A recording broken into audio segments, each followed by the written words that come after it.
Welcome back to another episode of DNA. I'm your host, Ken. And I'm Taylor. We'll be your host today, so let's jump in. But before we start, Taylor. Yeah? Are you following DMT at NWTC on Instagram and on YouTube? I sure am. Well, today, bloopers. We have a fun, entertaining bloopers episode of Art with Bruna. Check it out.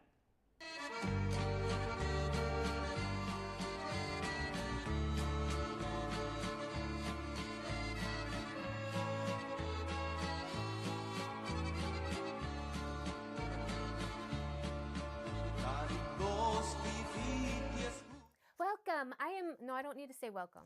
Yes, you do. Yeah, welcome. Oh, welcome? Okay. Yes. I got to tap into my man. It's all right. We're still going to take this cut. Is that him? Is that Seth? Hey babe, I'm in an interview.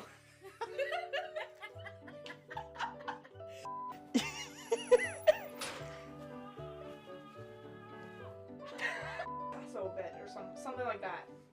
A Beethoven, right? Yeah. I'm Johann Bach, right? That's her last name too. You can't even draw the lines. There you go. I'm Johann Bach, man. I'm Johann Bach. Someone look at me for 1 second. Okay, thank you. Alright. Okay, so it is coffee. We're on this page. Still rolling. We have to come to the right place with your spirit, and I'm an amazing artist. Yeah, I did not get that. I'm literally like, the cameras are rolling on me right now, and I'm mic'd up. You did not sound happy. No, I'm sure you can hear. Oh, I'm hearing it. Because I don't like food that is cylindrical or round. She's my spirit animal. And she just bit my belly really hard. I'd rather take a burp than a fart. That's all I've been around is boys, so I think I'm used to it. No, I'm not a girlfriend. You're Elena's girl. Yes, I'm Elena's girl, yes. Yes. Let's try, yeah, sorry.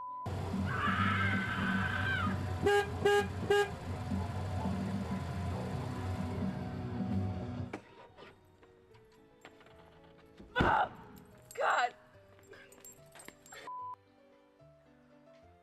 So there's nothing. Oh, magnificent, magnificent. Yeah? Yes, it is here. I have a vision for it. We will paint. Okay.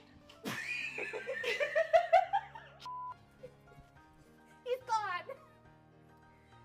Ay, that was horrible. What the Arden party? I'm back! Forgot my line. What is it? You should go get a Oh yeah. It's all right. Can I say call your doctor? You need a colonoscopy. A little blood. A little. I think it's wonderful. I love it so much. I don't know. Hello, friends.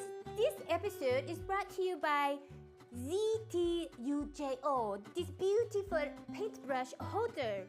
It keeps my paintbrushes very organized. If you are looking to organize your paintbrushes, come get your ZTURO. Ciao.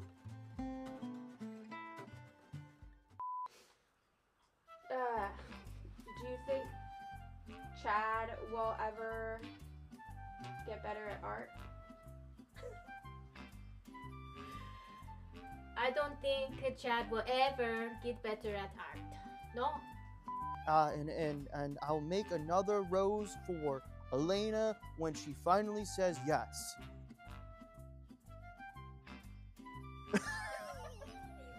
You see that, like I'm confident, but almost like, yeah. $5 million for that? Oh, that is on sale.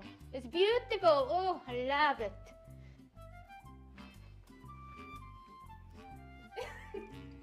Okay, now do we... Okay. Wait a second. I'm so bad without a script. I wish you could tell me what I actually need to say, but...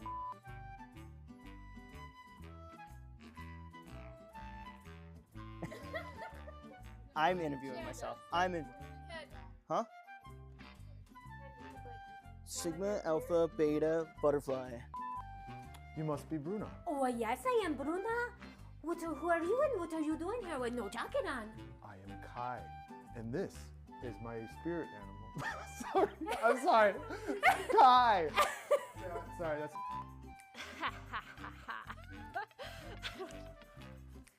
I don't know why I have such a hard time with that evil laugh. Okay. Because I'm going backwards. And then it's funny, when I'm in front of the camera, I am nothing like this. I am... Alright, you guys ready? I think Clap so. sync, take 3. Take 3. Okay.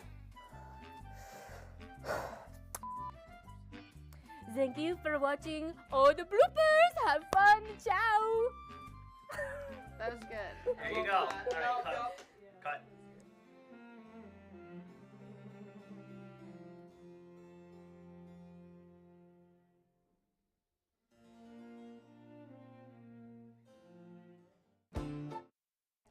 I had such a great time filming with Bruno this season. What do you think, Ken? I had a blast filming with the team this season. Ken, did you know that the series was over 500 gigs? I think someone on our team last week mentioned this. Yeah, I had to sort all the footage on Premiere Pro. I heard the Digital Studies did a piece about the history of nonlinear editor and DaVinci Resolve. I would love to learn more about this program and the history of non-linear editing. Let's jump right in. Let's go.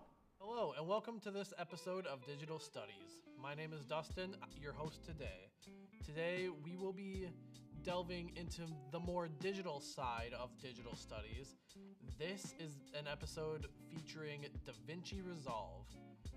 Before DaVinci Resolve was a thing, and many other nonlinear editors had to take physical film strips and cut them up and glue them together to make other clips. However, in 1989, Avid released the Avid 1, a crude but effective first-of-its-kind nonlinear editor. In 1991, Adobe released Adobe Premiere. I'm pretty sure we are all familiar with Adobe Premiere at this point, but the original version was released in 1991 as a direct competitor to Avid's Avid 1. Apple released Final Cut Pro in 1998 to join the NLE race with their own product.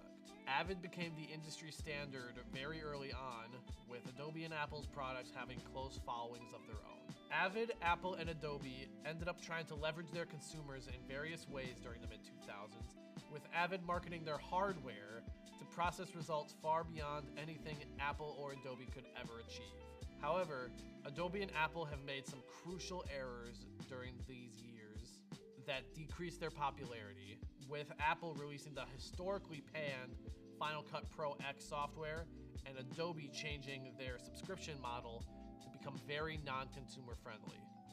Although Blackmagic Design's DaVinci Resolve was around since 2004 as a color grading software, it only gained popularity later on due to it updating to include not only video editing functionality, but also functionality for visual and audio effects all in one app, something that Adobe and Apple still have condensed into different apps. DaVinci Resolve's pricing is another big selling point for the software, with it having a $300 lifetime license or having a completely free version with 90% of its features already built into the app ready to go.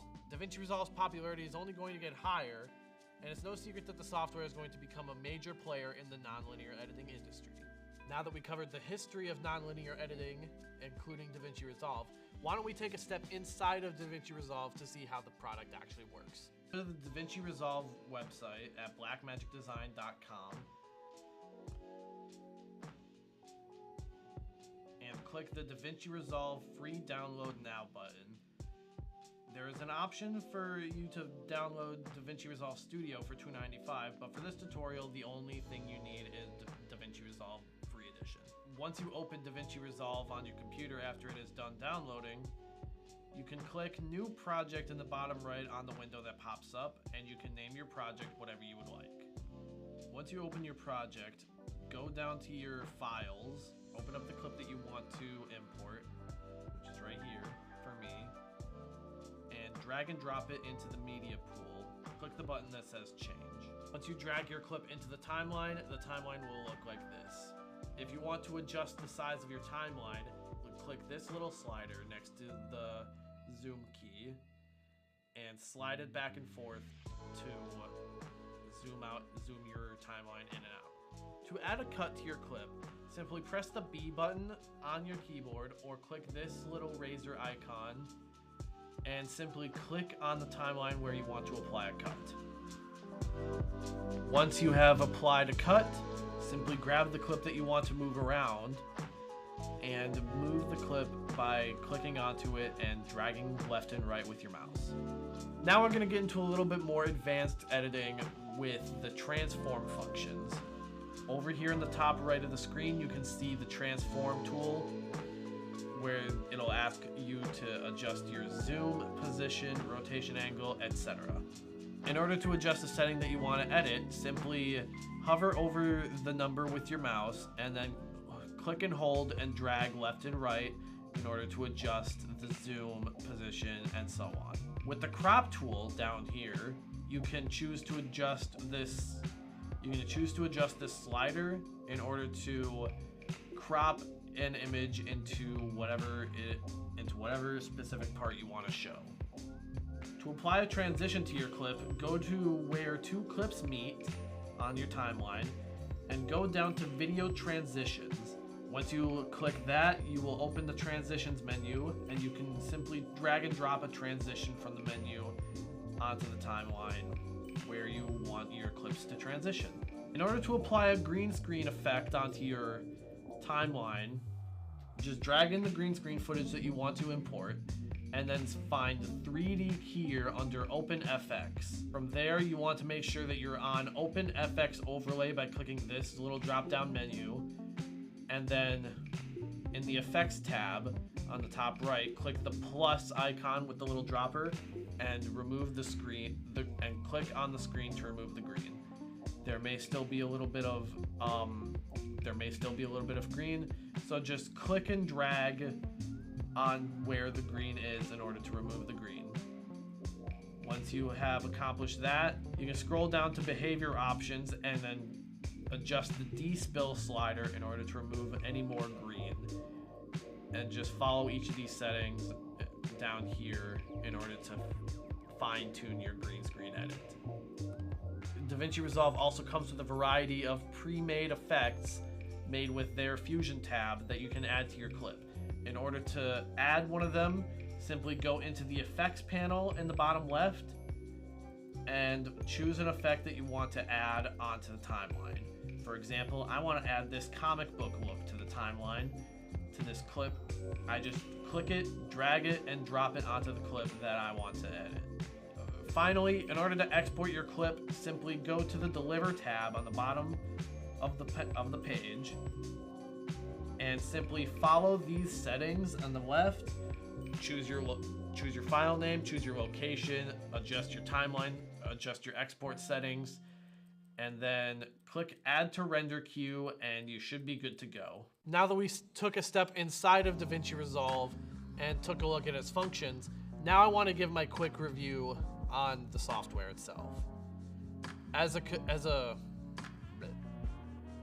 basic level videographer, I personally enjoy the fact that DaVinci Resolve has a free version for everybody to try out. It's something that most nonlinear editors cannot even fathom to think about, especially Adobe, since they have historically not been consumer friendly with their pricing. Having a really sophisticated nonlinear editor available to the general public for free is an absolute game changer for everybody. With that being said, if you do want to upgrade to DaVinci Resolve Studio, you can easily do so for around $300 USD. There is no subscription fee, there is no cost of downloading, there's no early cancellation fee. Just pay the $300 and you have DaVinci Resolve for life. And I think, especially in today's modern age, having to pay only one single time to guarantee that you keep DaVinci Resolve is an absolute game changer. I cannot recommend this app enough. And if you haven't done so already, even if you're the most basic videographer, even if you're trying to edit YouTube content, if you're trying to do anything with video editing, DaVinci Resolve is probably the best app on the market. And with that, we end today's episode on digital studies here. I want to thank everybody for watching, and until next time, I've been your host, Dustin. See you around. Wow, I didn't really know much about DaVinci. Maybe when I graduate, I should try the nonlinear editor out. With that note, make sure you stay tuned. Every Tuesday and Thursday, we will be live at 2:30. Make sure to check out our Instagram at YouTube at DMT and WTC for the latest behind-the-scene content. With that, we should take a moment to thank our sponsor, DaVinci Resolve. From the cameras, software, peripherals, and more, there's no surprise that they are the leading business in video production. Visit blackmagicdesign.com to download DaVinci Resolve today. And thank you for watching today's episode of NWTC at DNA. I am your host, Ken. And I'm your host, Taylor. We'll catch you next time. Until then, we are signing off. Ciao!